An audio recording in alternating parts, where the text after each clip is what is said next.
resource persons, a team from Phoenix Rising, our collaborators, dear invited guests, colleagues, and my dear Claretines. We are on the second and the last day of Ziro Literary Festival, and incidentally today is World Translation Day, International Translation Day. Now, International Translation Day is being celebrated every year on the 30th of September, and it is celebrated to raise awareness about translation and languages which play an important role in society's development. The day is actually also celebrated in the Christian circles as the feast of Saint Jerome, who was a Bible translator. He is considered the father of translators. Saint Jerome was a priest from northeast Italy, who is known mostly for his endeavor in translating most of the Bible into Latin from Greek, with the use of the Greek manuscripts, parts of the New Testament. He also translated parts of the Hebrew Gospel into Greek, so he is known as the father of translators. Now, International Translation Day is meant as an opportunity to pay tribute to the work of language professionals, which plays an important role in bringing nations together, facilitating dialogue, understanding and cooperation. And it also facilitates or it contributes to the development and strengthening of world peace and security. We'll have one session exclusively on translation today. Coming to the highlights of the day, I would like to mention that today the sessions are quite very interesting. We have the likes of, other than those who were the resource persons yesterday, we have the likes of Mon Kikon and Mr. Hage Coaching as well. I'll just read out the sessions that will be conducted today. There will be a conversation, a journey from village school to election commission with Hage Koji and Ranju Dodum. Activism, politics and poetry by Mon Kikon, who is also the national spokesperson of BJP, and he is MLA in the Nagaland Legislative Assembly. There will be a talk on Indian literature on a global stage, original or translation, with Divya Jyoti Sharma and Dr. Debanjan Chakrabarti. Next we'll have discussion, should we say no to drugs, a very important topic to dwell upon. That will be with Rabiul Islam and Sachin Singhal, the IPS who is the SP of Ziro. That session also will be moderated by Ranju Dodu. And we will have a reading on sling stones with Mon Kikon and Madhu Raghavendra. A discussion on creative intercultural collaborations with Manka and Dr. William Rees Hoffman. This will be moderated by Karma Palchor. So it's an action-packed day, and wish you the very best. Get the best out of these conversations, readings and talks.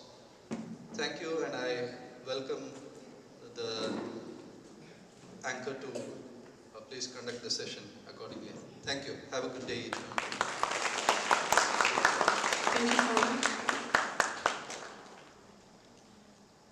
Now we have an eminent personality who is seated amongst us, Sir Hage Kojun, to throw some light on his autobiography, A Journey from Village School to Election Commission, with the editor of Download Post, Sir Raju Dodu.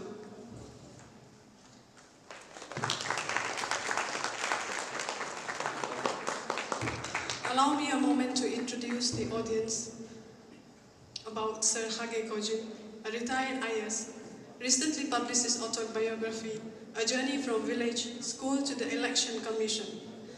As a bureaucrat, he has held office as Arunachal Pradesh's Election Commissioner, Secretary and Commissioner in Education, Health, Agriculture, Women and Child Development, Social Justice and Empowerment, among others.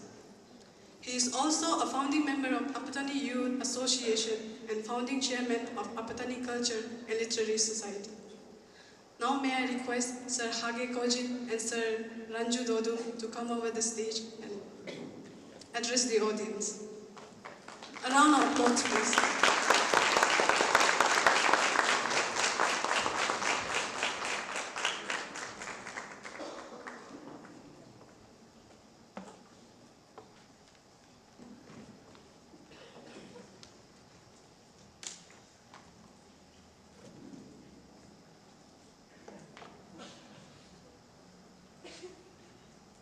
Very good morning to everyone out here present.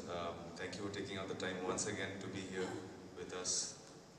This is very strange. It's like sitting in someone's living room and people are talking and there are other people are watching. So it usually doesn't happen. But I hope that this will be a conversation worth listening to and it's worth everyone's time. And I'm sure with Sir's vast experiences in the field, not just in his professional life, but personal life as well. I'm sure we can take away a lot of lessons and learn from them. So obviously it doesn't need any introduction. And usually when somebody says that, they go on to list a long line of long credentials of introduction. But Sir's career is well known, especially here at the Ziro Valley. People are aware of the work that he's done. So I'd just like to start with your book that's come out recently.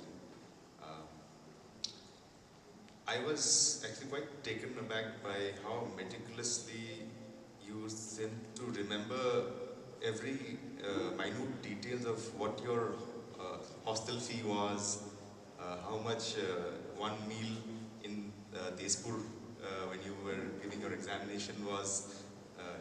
At that time, in this would be the 70s, 60s, 70s. 2 rupees something for the entire stay, right?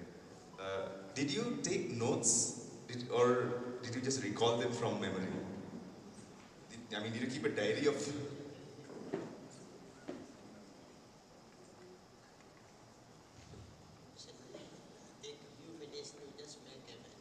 Sure. You can pause. Sure. Whatever you want to ask, you can ask. I want to just make Sure, an opening remarks. because this is for the first time I'm here. Sure. Shall I stay there? Thank you. Very comfortable.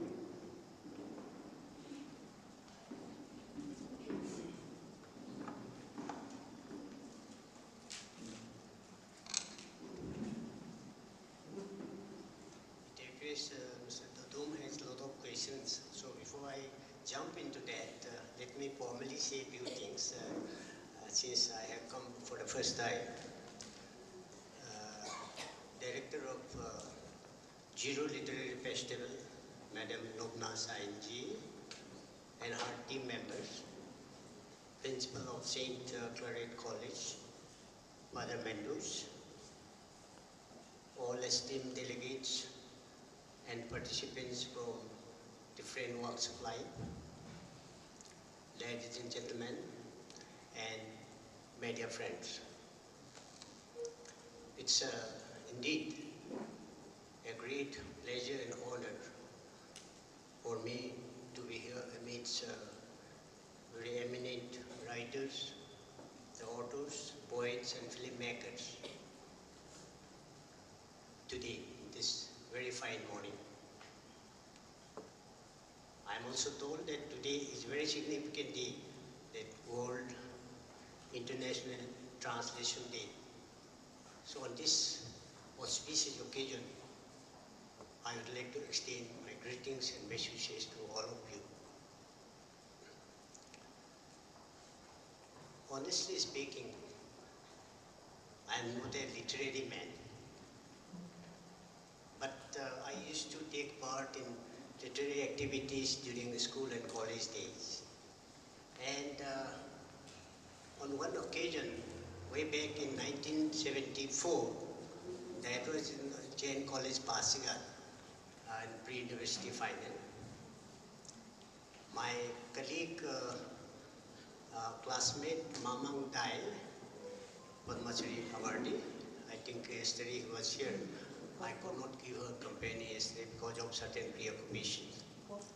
We were together in the college, and she, being a literary person and a poet and everything, so she used to win first prize always, the poetry and all that. But I used to win in the essay competition. And in the poetry, I used to stand second. So one of the random poems which I presented in 1974, I just would like to share to begin with my conversation. The poem goes like this.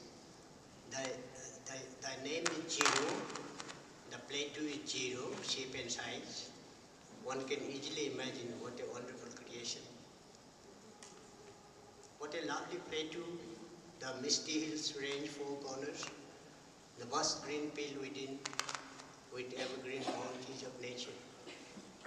As if it is the Eden, calm, quiet, pretty and pleasant, with scenic beauty of nature, unchanged throughout the year. Modernity sets in the Plato with its lightning electricity, buildings, roads, and luxuries, adding more elegance to nature. Yes, the humble inhabitants enjoy their life best within, as if it is the only world for them, and think of nothing else. The Plato is calling the youngsters from four corners, come and learn mystery behind, stepping into modernity from tradition. Thy name is Ziro, the Plato is Ziro, shape and size, welcomes you all every time with its charming beauty of nature. That's all. It's a small expression. Not exactly a poem.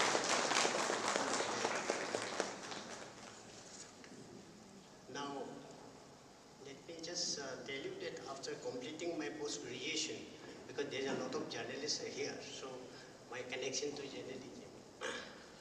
I did my diploma in journalism also from Kolkata, and then 45 days in-service training at Indian Institute of Mass Communication, New Delhi. That was immediately after joining in service in '79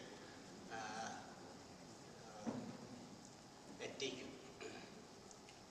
With this journalistic background, when I was posted as Deputy Director and Director in the Information Department, I was assigned with the task of editing two publications, common publications. One was Arunachal newsletter, which was published fortnightly those days. And another was Arunachal Review, monthly publications. Later it became a quarterly publications. Then in 1988, we founded Itanagar Press Club. And those days only a very countable few people were there. PTI, UNI agencies, all in the radio correspondent. There was no TV also. Those days. And like that, there's a few journalists from the different local papers. So we founded this Itanagar Press Club.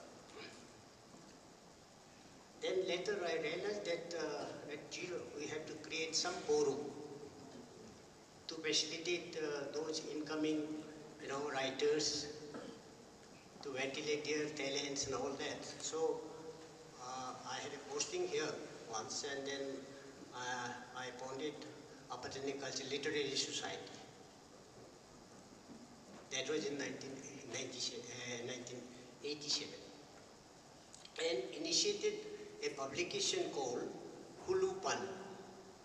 Hulupan means giver of knowledge.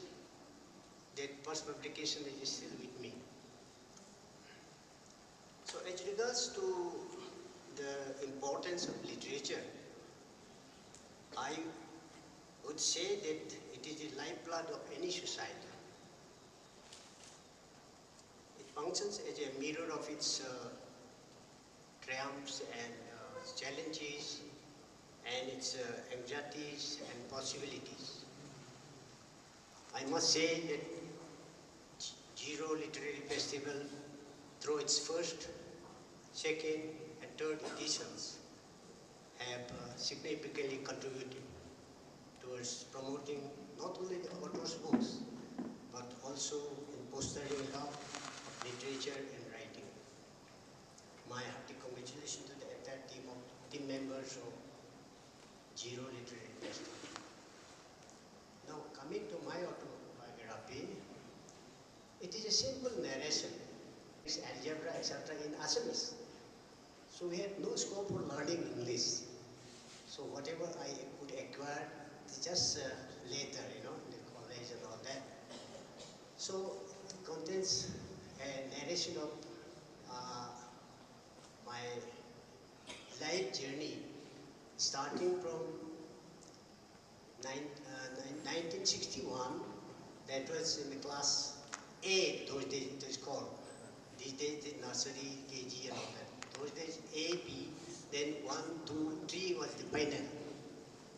And in final, we had to, walk down to Hapoli, 7 kilometers from Hari school on foot. There was no proper road, and we had to carry our luggages, ourselves, and on foot march and come back like that. Life was very, very tough those days. Even after completing primary education, we went to again Hijaz school, government middle school, just newly upgraded, and there also, because there was no road, we had to walk through this paddy, crisscross, footpaths, and up and down. Sometimes we used to miss return journey because of flood and all. Come,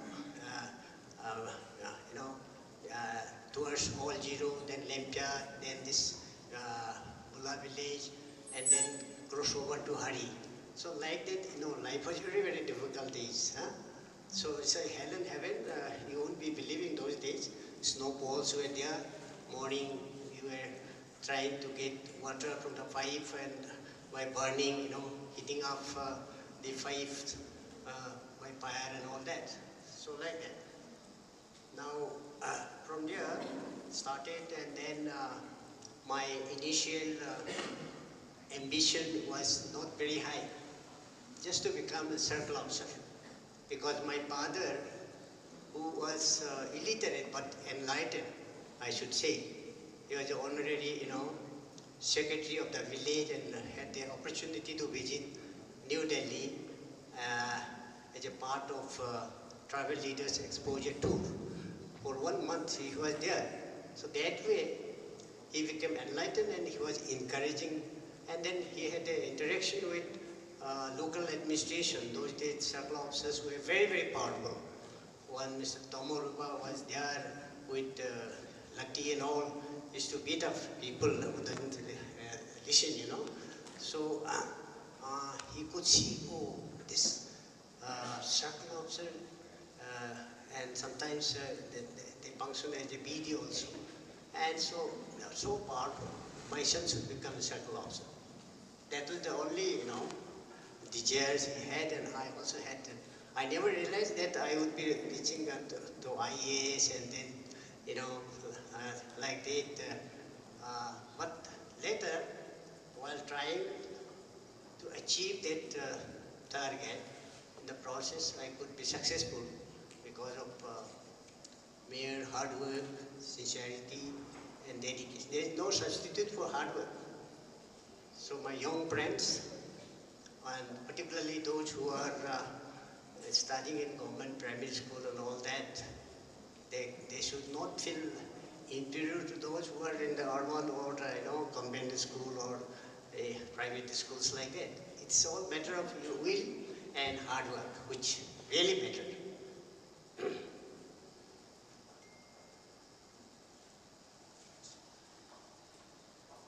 My autobiography actually contains broadly 6 chapters. One is family background, another is service career, another training program. So many training programs during my service period I attended. and then socio-cultural activities side by side in so many areas. I had contribution. One, this Blue Pine School. It's a society founded by me, and then we have established a school which is doing very good in academic these days. This is I'm the founder. So like that, there are so many areas where we had a contribution. Now, I can share few readings, basically from readings from here, basically because most of you are students, and maybe that you will be aspiring for civil services, the Indian Administrative Service, which is the topmost administrative arm of the Government of India, and it has its own charm and challenges. So therefore, I would like to just share a few things which I have mentioned here. So with the permission, yeah.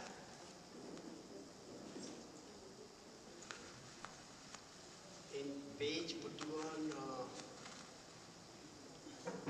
I have mentioned that there are 3 gates to IS, 3 gates to Indian Administrative Services.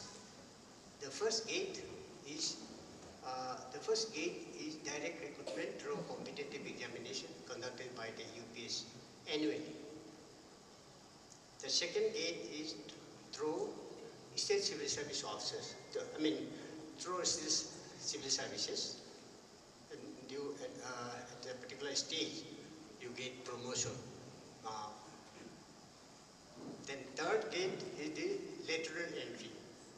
This lateral entry recruitment is filled up from amongst the outstanding officers of eligible seniority from any other department other than the state civil services.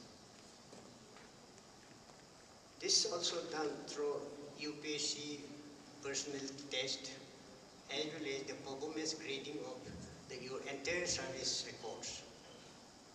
Third gate is rather much tougher, so to say.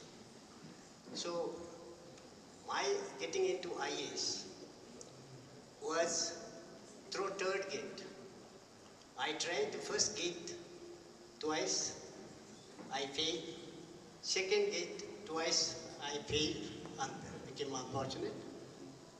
Of course, there was no fair competition those days. Some manipulations and all these things were there. I don't like to mention. So, this book contains the story how determined I was. And then finally, through third gate, I could succeed. So it is your determination and willpower which matters to achieve one's life's goal.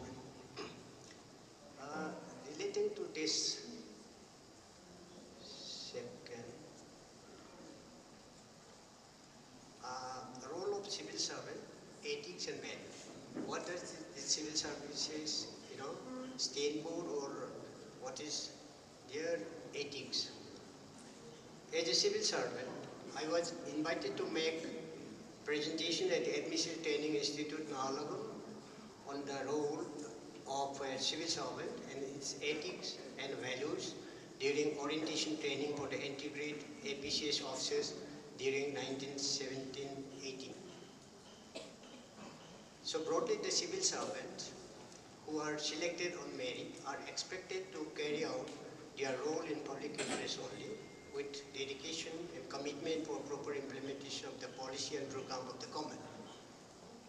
There are certain core values and ethics guiding the conduct of civil servants, such as commitment to the rule of law, honesty and integrity, accountability, political neutrality, transparency, dedication and diligence.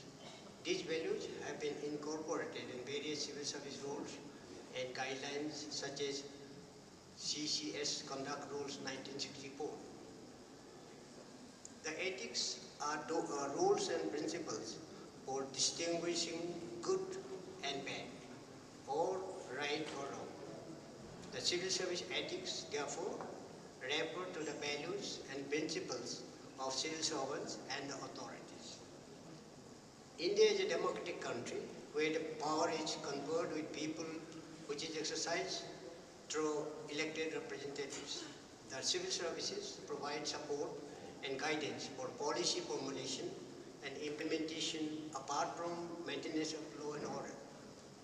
A civil servant is expected to render a free, frank, and fair advice to the government of any political party in power and ensure accountability and effective delivery of services.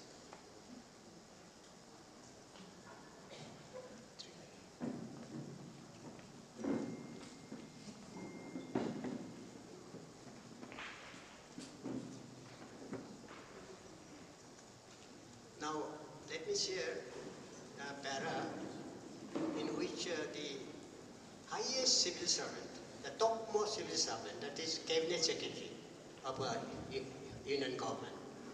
When we met him during our civil service training, it's a courtesy call, what he said, that I had recorded in my listing, which may be on return to Delhi from All India tour during IAS induction training.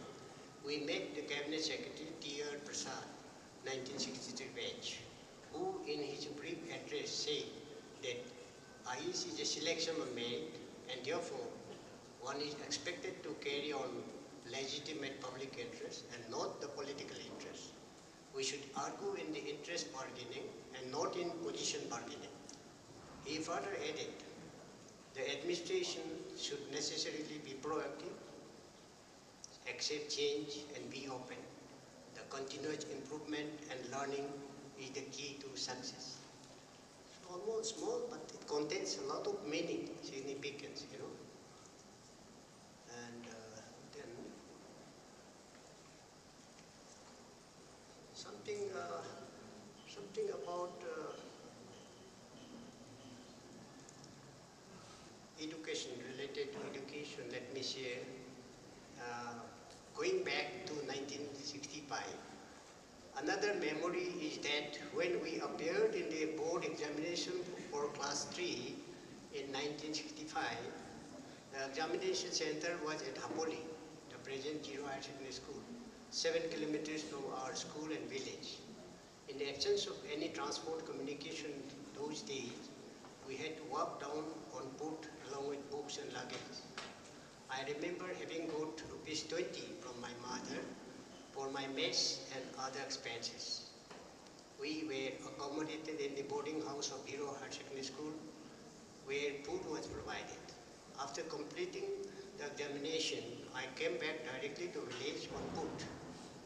As I did not venture to go to Hapoli town area during the examination period, I could not spend my 20 rupees during the month-long stay at Hapoli. In fact, I had to return half of the amount, rupees 10, to my mother. During those days, money value was high and the cost of 1 cup of milk tea was hardly 12 paise. The medium of instruction was Assamese during those days, since the Day-2 Nepal was a part of Assam, and all schools were affiliated to the Assam Board of Secondary Education. Fortunately, I passed the primary level final examination in first division. In our school days, the school curriculum was designed in such a way that the students were taught to engage themselves in handicrafts, agriculture and horticulture activities. There was a subject also with 50 marks for all this, agriculture, handicrafts like that. As such, the school campus had a lot of different flowers, fruit trees, vegetable garden, etc. It was a time where the relationship between teachers and students was all about love, respect, and understanding. Sir, sorry to interrupt you, but I think if you read everything from the book, there will be nothing left for us to read anymore. I think. Okay, now you can ask me before I share more. Please have a seat. We will just. I had a few. I actually thought we will have a bit more longer, deeper conversations, but you've already given so much advice. Advice to the students with regards to how you trained for the IIS and your early childhood education as well. So I don't know if there's that much of left for me to inquire about. I have gone through the book. I would advise the students as well to get a copy of the book themselves. And Sir is now retired. Sir is here in Ziro itself. So I think if anyone has questions, then Sir is open to visitors. I hope not too many. So, should I answer your question? no, that question that I had, so those of you who have not read the book, I read the book and Sir's very meticulously detailed, how much the school mess fee was in Bombay, and then when they were training, and then in those days, obviously now it looks relatively small amounts, but he's been very meticulous. I kept wondering, like, did he keep a diary of what he was, how much they were paying, or did he just recall it from memory?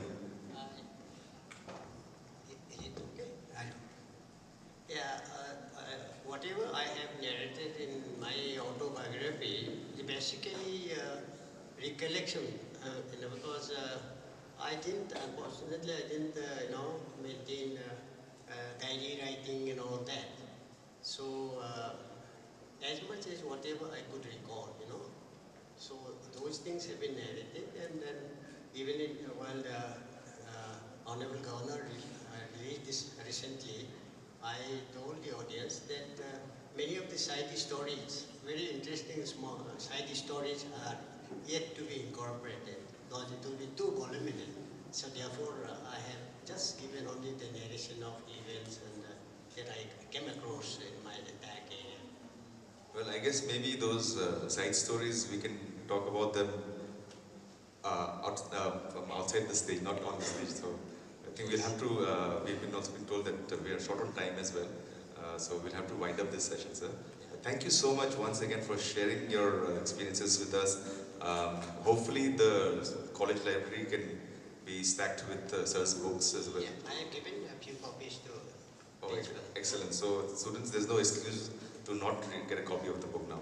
It's in the library, go and get it. Thank you so much, sir, once again.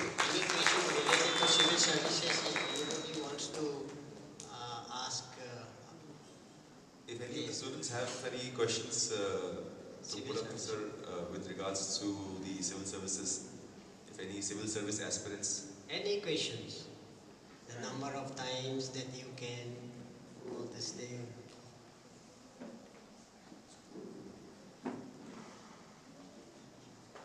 Let me tell you, additionally, in IAS, general, the number of attempts that is allowed. This is very important.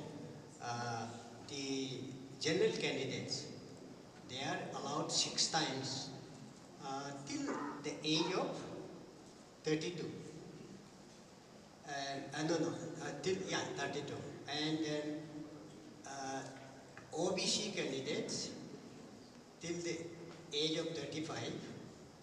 And then that is number of attempts 9 times. And SC/ST category, there is no limit, but up to the age of 37. So there is a vast scope. Keep trying. 1 time fail, 2nd time, 3rd time, 4th time, 5th time. Someday it will materialize.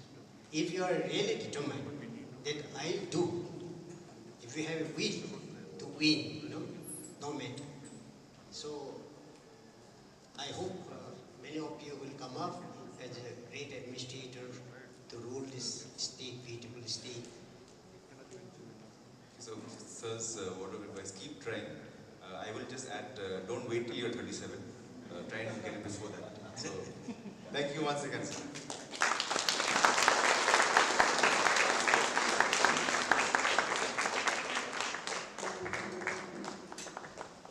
Thank you, Sir Dodo and Sir Hage Koji.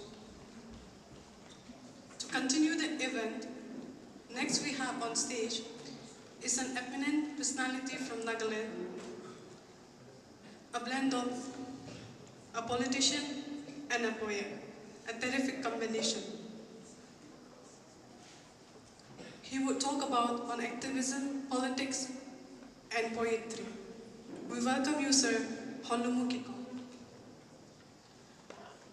Sir Honlumu Kikon is an Aspen Fellow and the author of 3 collections of poetry, the Penme Poems, and the Village Empire, and Sling Stones. After completing his MA in English Literature from Delhi University, he pursued development studies with various organizations and also got actively associated with social service and community welfare. He is currently an MLA in the Nagaland Legislative Assembly. Now we would like to welcome Sir on stage. A round of applause, please.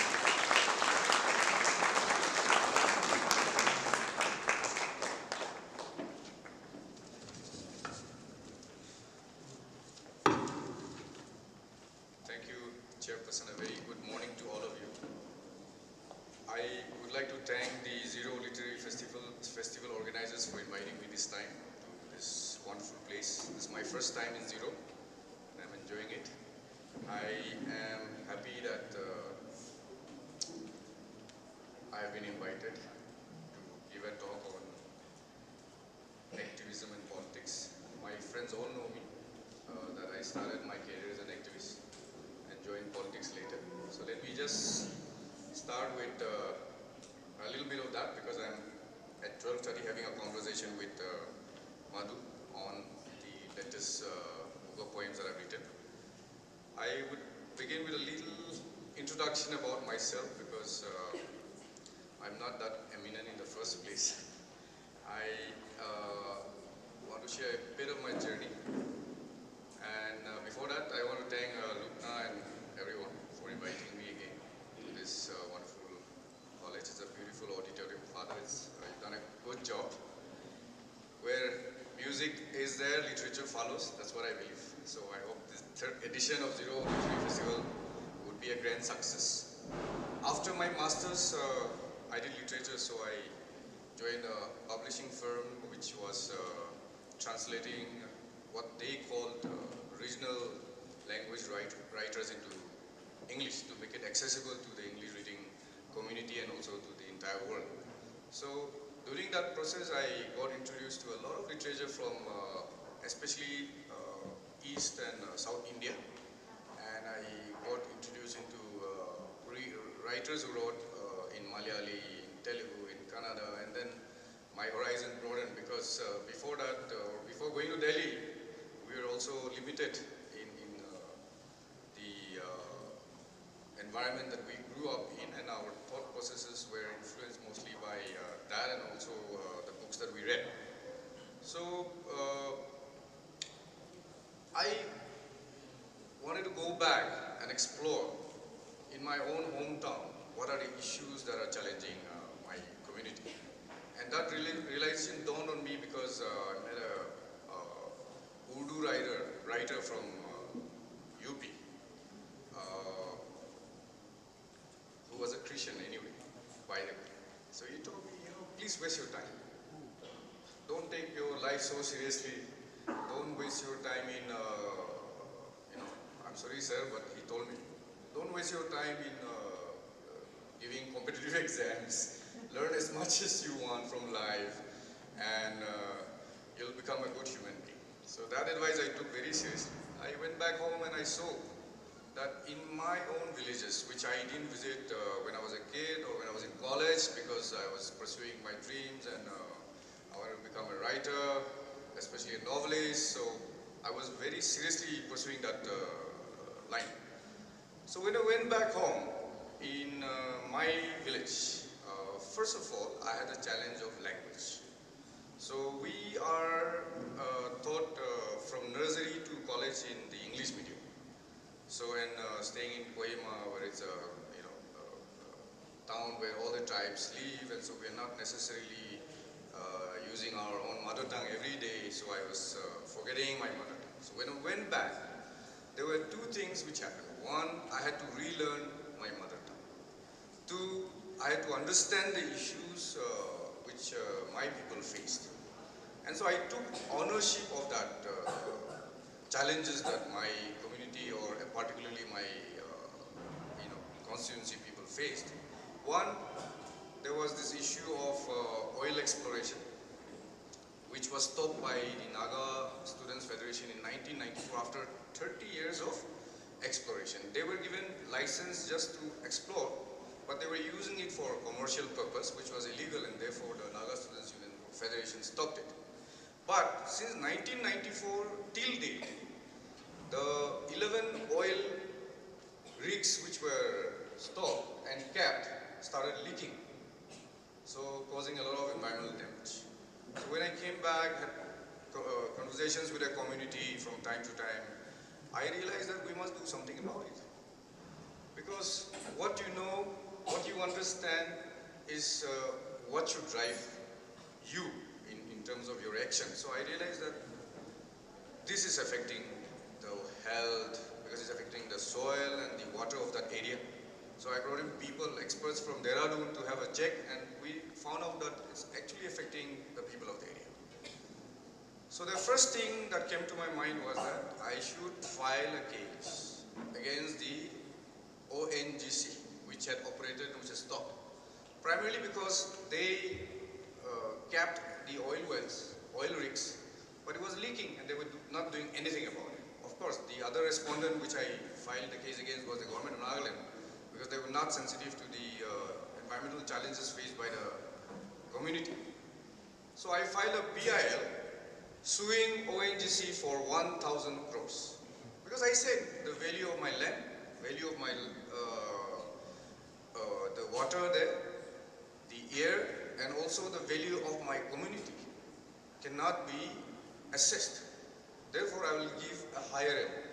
Although when I won the case, they compensated the people with only 74 lakhs to address the oil spill.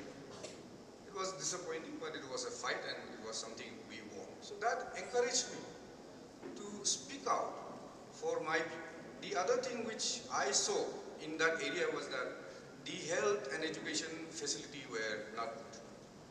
We had schools which were in a dilapidated state of affairs. We had hospitals which were not working. Not hospitals, primary health center, sub-center, community health center. So my challenge was how to do this. But before I get into that, let me share one story which I read a long time back. And I'll ask Father Mendoz not to be offended. Please indulge me. There was a priest and an atheist who had a debate in a public platform on God and atheism. So after 1 hour of discussion and debate, they went back to their homes. The next day, people found out that the priest had become an atheist and the atheist had become a convert. So following this trend of thought, let me get back to you on one of the things which people usually ask me. All my friends during my years of activism were from the left in India. We had a lot of discussions. And today, if we meet, we still have a lot of arguments because I'm from the BJP. We still have a lot of debate on the issues that we held there those days. Our strategies were different. Mine was to engage the government, because without engaging the government, I will not be able to solve the problems of my people. In fact, I was not an idealist, because idealism will not solve my people's problem. And I'm a small, activist. I'm a small, maybe social worker, and I don't aspire to be a great leader in any great, in the country or anywhere else. As long as I address the issue of 26,000 people in my constituency, I would live happily. I'll sleep with a clear conscience, and I would have lived a happy life.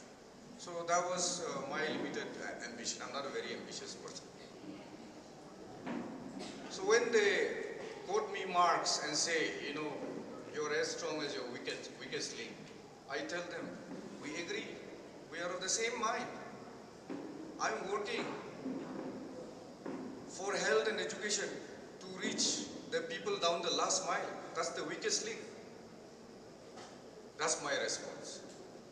And even in poetry, people ask me, you are a poet, you read a lot of books, you are a literature student,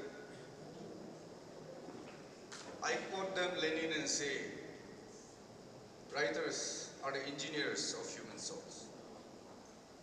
And these are debates which will never end.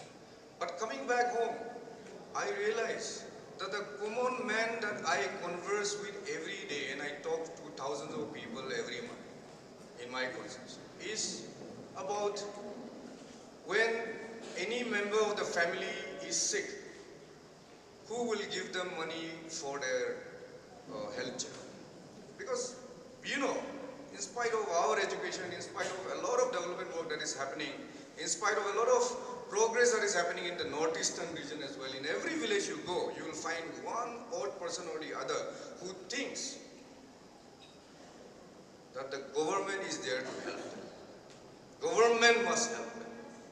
That it is the government or the MLA's duty to pay for the medical bill, school fee of their children, because we have elected you. Now today, we go and tell them there is health insurance card, Ayushman Bharat, which addresses my problem. Because when they get health insurance, they don't come to ask me for money for health services.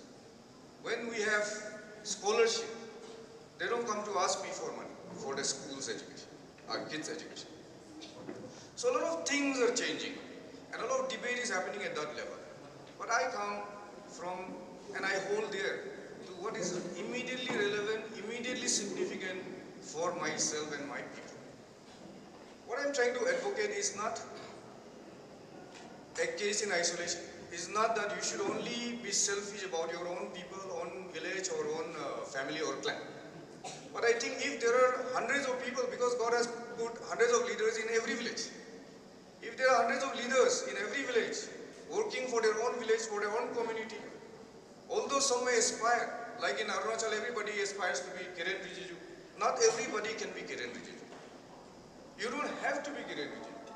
You'll have to work for your community, and that is something which is the defining basis of my activism or my politics.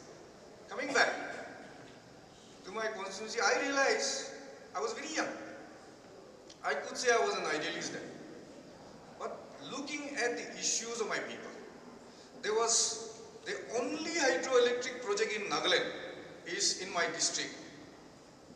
75 megawatt Doyang hydroelectric project.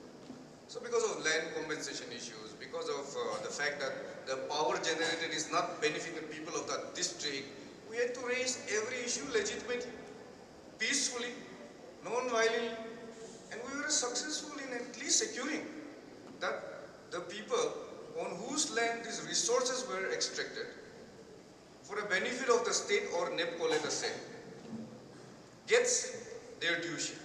So some of those things we have fought.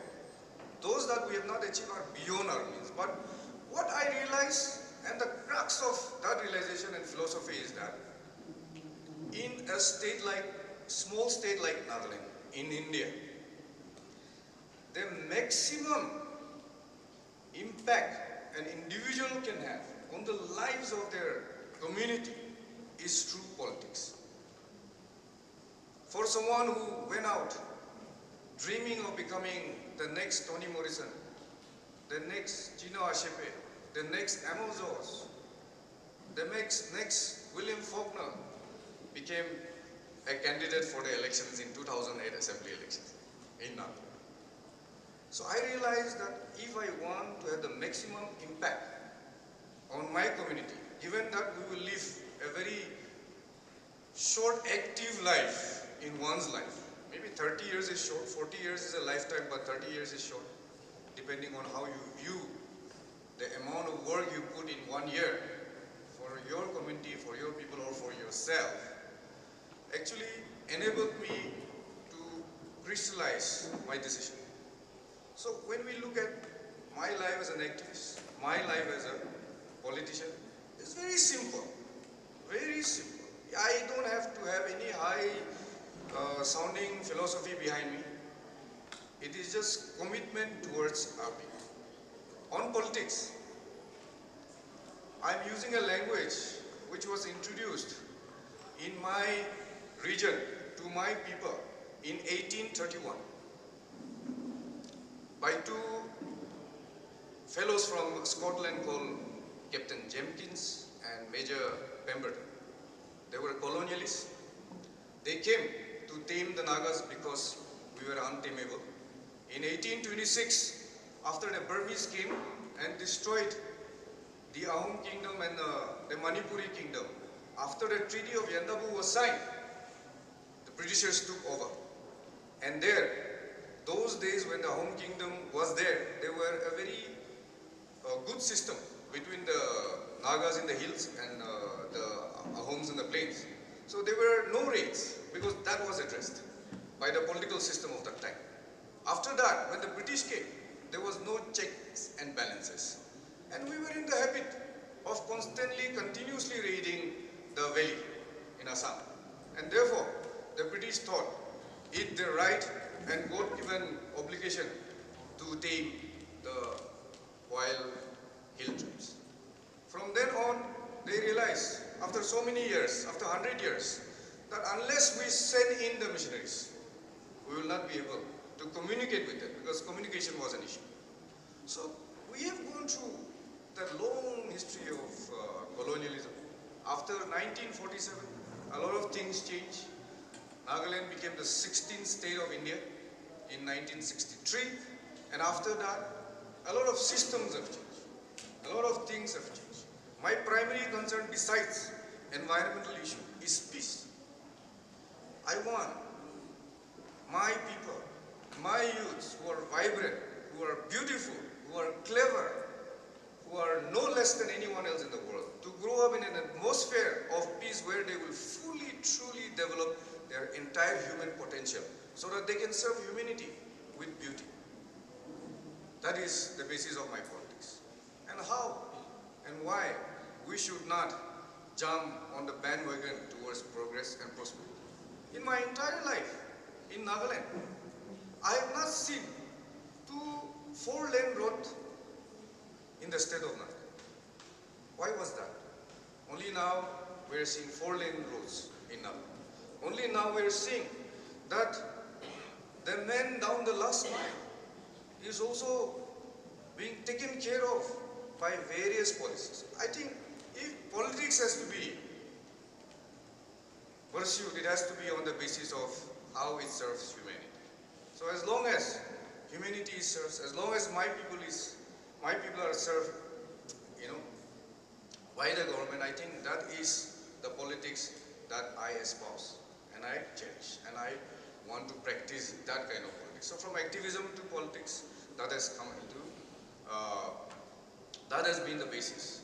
Finally, on poetry, to conclude, I wrote my first book of poems in 2018. Although I've been writing novels and short stories, and I've not been publishing because, every writer in the Northeast has this, I think, except maybe Bamang Dai, has this inhibition, has this understanding that, they're not good enough. Since we are writing in His Majesty's language, we are not good enough. We're not able to write as well as somebody in West Bengal or Kerala. But when my wife died in 2018, I decided that I want, for the sake of my 2 daughters, to pen down the emotional connect and the conversations that my wife and I had in the form of a book. So thus came my first book of poems called the Penvi Poems. Penvi is my late wife's name. So it was at that moment that I realized that all those book of poetry that I read, I love poetry, but I didn't think that I would write poetry. I was always focusing on my first novel. One thing led to the another. Every year I started publishing a book of poetry. So the second book again was not on my wife, but was on my reflections on politics. In 2008, as a young man of 28 years, I contested my first election with no godfather, no money. Everyone in Arunachal will know how electoral politics is played in Nagaland and Arunachal. It's a difficult field. But the first time in the history of my constituency on the basis of an issue which was to fight against ONGC, to ensure and secure the rights of our people. We fought for the assembly election, and out of 7 candidates, as a first timer with no resources and no godfather, I mentioned the second part because it's very important in Northeast. I got 2nd position. I was very happy. Although I lost the election, 2nd was a victory for me.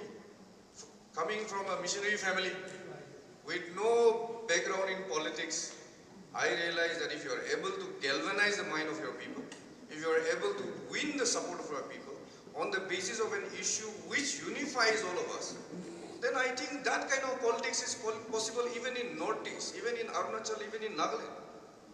So for the first time, that realization dawned on me, that realization actually moved a lot of people in my 2nd election. I won at the age of 34 and became an MLA. I also won this 3rd time. And I want to say this not because I'm proud of it. Like I say, I'm a small-time leader in my constituency. Not because of proud, not because I want to brag around, but in my constituency, since 1963, no MLA has won consecutively for the 2nd time in my constituency. So I broke that jinx with the help of my people. And today, next year we are having elections. I'm going for a hat-trick because we are representing the voice of our constituency. And we are focused on that. So that is the politics. We are very clear why we are contesting election, why we are playing politics. On the poetry part, as I've said, I have aspired to become a novelist. I want to mention this last point before I stop. Too much of myself. Please indulge me to that, because I wanted to introduce myself because I have a conversation with him at a later part of the program. And the 3rd book of poems, I thought I was just writing and I showed it to some friends. And usually our people publish in our own state, in our own region, and hardly anyone or a few of us gets published in Delhi or to the major, some of the major publishing players in India. So when Rupa published mine, I was very happy. Rupa, we used to read books published by Rupa. So we thought, they have a very good presence in India. And I was feeling good. Then suddenly, although I'm not a poet by profession, it's just by passion, suddenly I realized that they called up and told me, sir, your book has surpassed, the number of sales that we were expecting. So for a book of poems in English in India, so it got the highest number of sales. The next phone call I got was from Penguin saying, we are buying your book of poems. So I've already sold it to them. But to my surprise, and although my profession is very taxing in terms of time, it's my last final point. Last year, November, I wanted to write about the biography of Kohima, which is essentially the colonial history of the Naga people from natives' perspective. So I submitted. The period is since 1831 to the 1944, the Second World War. I submitted a proposal to Penguin, and they signed me up for my next book. And I was thinking to myself, from poetry to non-fiction. But fiction has not happened. So although I'm not a satisfied soul because of that, I feel happy that I'm given this opportunity to share with all the young minds here. I think it is time that we wrest control of our own narrative and write, because I still believe today, in spite of 3 elections and 4 elections to come in the next 5 months, that pen is still mightier than this one. Thank you once again.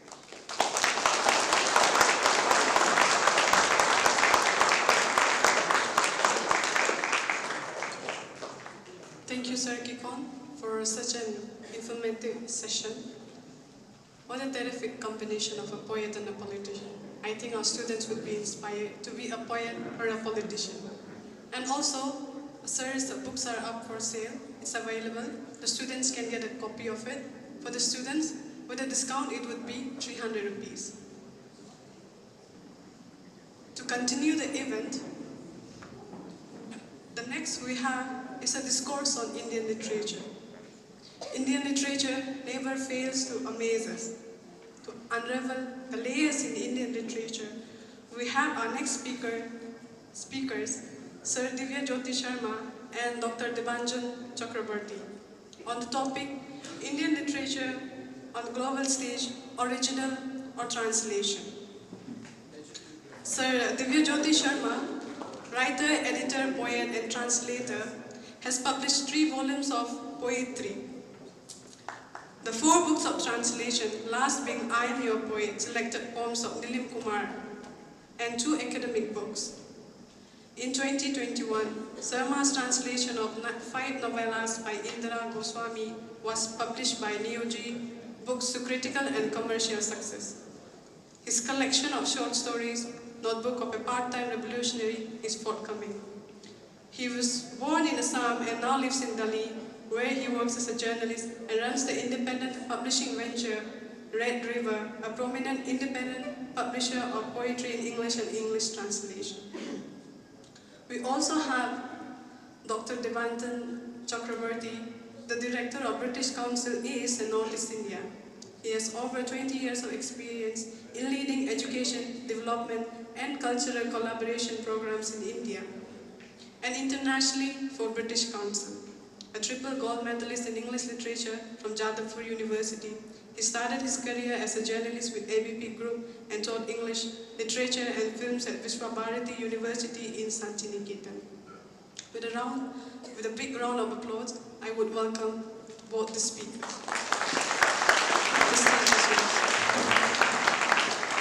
Thank you so much for the very generous introduction, and a very big word of thanks to St. Claret's College, Father Mendoza, for organizing this wonderful get-together of minds, and what Mr. Kekon was saying just a while earlier, what a fantastic context against the backdrop of Ziro Music Festival. Of course, music and literature and poetry all go together, and I'm incredibly privileged to be in conversation with Divya Jyoti Sharma.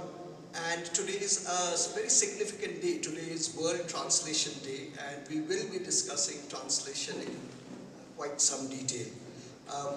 I'm personally delighted to be here because this is India's 75th year of independence, and from British Council we are celebrating, as part of a bilateral agreement with Government of India and ICCR, India-UK together, a season of culture. That's why we are here in big numbers. We have 2 Welsh musicians performing, and Manka, the Manipuri musician, performing and also speaking at this festival.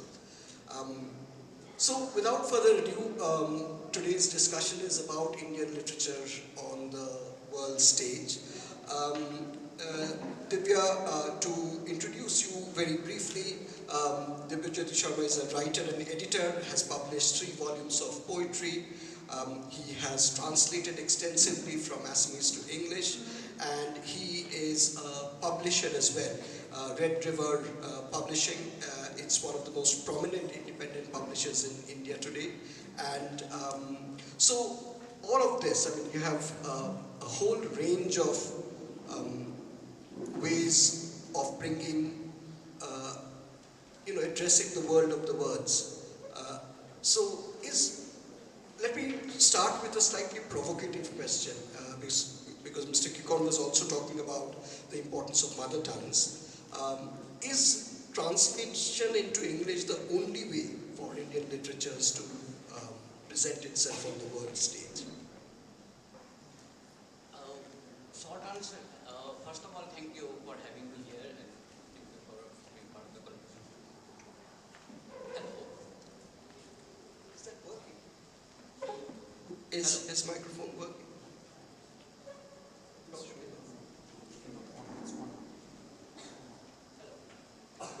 Hello.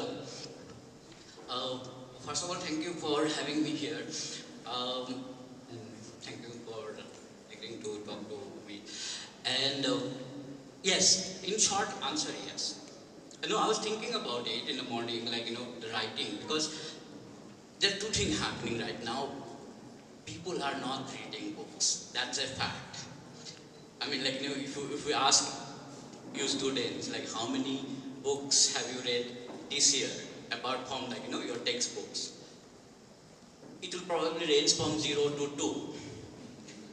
Yet, as a humanity right now, we have been writing more than ever.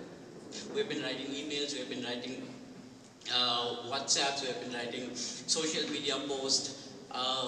We now, like, for the young generation, they prefer to, like, actually text more than talk right now.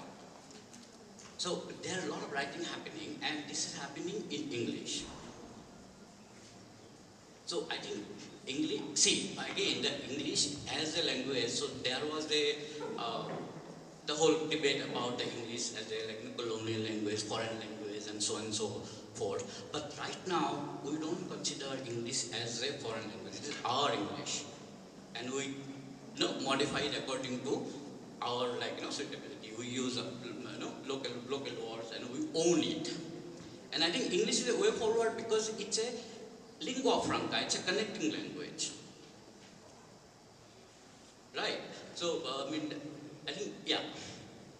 So, in terms of Indian languages, translation from Indian languages to make Indian literatures accessible to Indians all over, Yeah.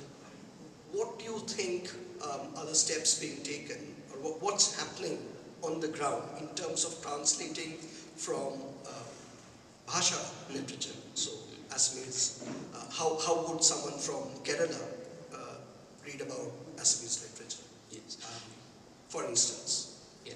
So, no, I mean, see, like, we are talking about translation right now, and there has been a, visibility of translation or translated text, and this is happening mostly because these texts are being translated in English and being published by mainstream presses.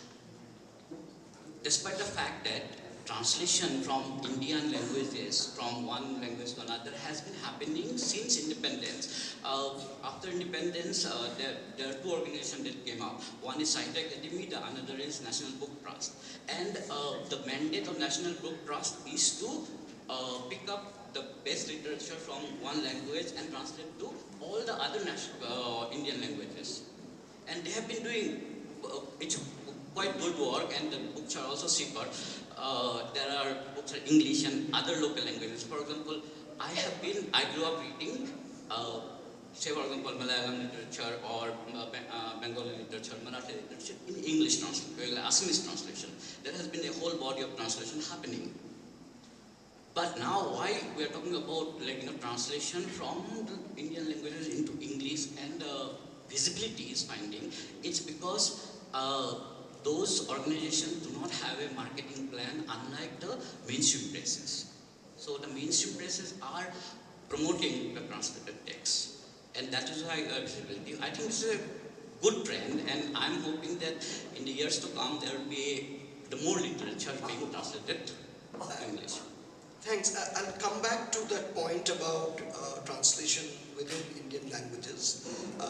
Just to put the spotlight back on my first question. So there are a number of major national and international prizes now, very high visibility prizes for translation. I think one case in point is Gitanjali Shree's Man International Booker, which has been set up to reward or recognize translated works from world over. So, what do you think literary prizes for translations, what difference does it make to translators such as yourself and publishers such as yourself? So, I mean, as a translator myself, I don't think I will ever get an award. That apart, that I don't agree with at all. That apart, awards help.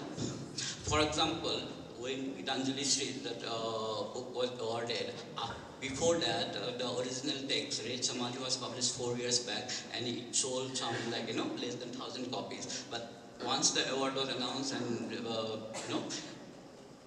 even the original text, the sale went up. Plus the translated text, like, the 2 books, and it, like, really doing very well. Another case in point, I would say, like, one of the most prominent translator in India right now is Arunachal. He translated from Bengali to English, and he has a large body of translation, nearly 40 books.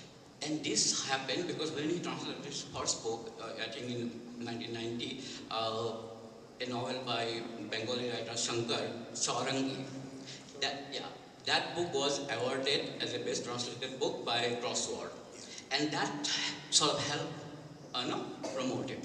And recently, for example, Malayalam literature is getting a lot of visibility, prominence, and that was because in the last 3 years, 2 Malayalam titles were awarded JCB prize, one of the most high value prizes, a lot of money, and it helps.